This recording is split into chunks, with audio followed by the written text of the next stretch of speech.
That precipitation is very quickly wrapping up across the viewing area now. So this winter weather advisory, I would expect to see it being dropped from west to east over the next hour or so. But for the moment, it does remain in effect pretty much across the entire viewing area. This was expanded throughout the morning, given the fact that we had such heavy snowfall and even sleet as you headed further to the south. So pretty much the entirety of northern Virginia, the eastern panhandle, Maryland and Pennsylvania included in that winter weather advisory. That goes until 2 o'clock, give or take, depending on your area here this afternoon. But again, I do expect that to be dropped here relatively shortly. Temperatures, again, they hovered right near that freezing mark all morning long, and that's what allowed for that snowfall to keep going at such an intense clip. And we are still at 32 in Hagerstown, 30 in Thurmont, where that snow is still ongoing.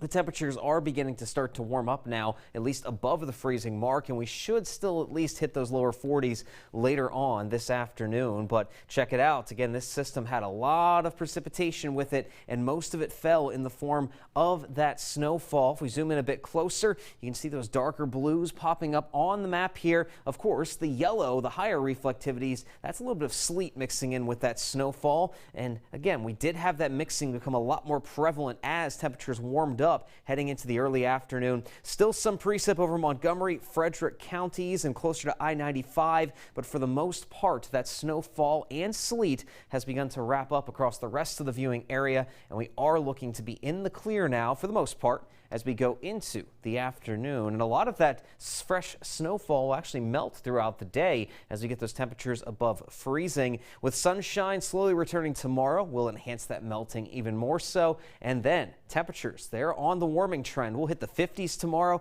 likely the 60s by the time we get into Wednesday. So all of that fresh snow you're seeing out there currently, it's likely not going to be here by the time we end the day on Wednesday. So like we just saw on radar, the last of that precip heads out within the next couple of hours. By this evening, we are all in the clear and outside of some clouds, mainly over the mountains, and a chance at a few snowflakes, if not raindrops as well, back across the Allegheny Highlands. We're looking at dry conditions continuing with just variable cloud cover on and off as we roll throughout Tuesday and head toward Wednesday. So we're done with the precipitation. The bigger story is going to be those temperatures. Again, the rest of today, we may hit those lower 40s, so not much of a change going on. But tonight will only fall back to near freezing before that first little surge of warmth tries to bump us up into the upper 40s and lower 50s tomorrow afternoon. And the second shot of warmth will be the one that really makes the difference. And as we will be climbing up closer to that 60-degree mark by Wednesday. What a change. First time we've had warm temperatures like that in quite some time. We'll moderate back to the 40s by the end of the week. And all in all, it's looking like a pretty quiet one. Not a lot of precipitation in the forecast.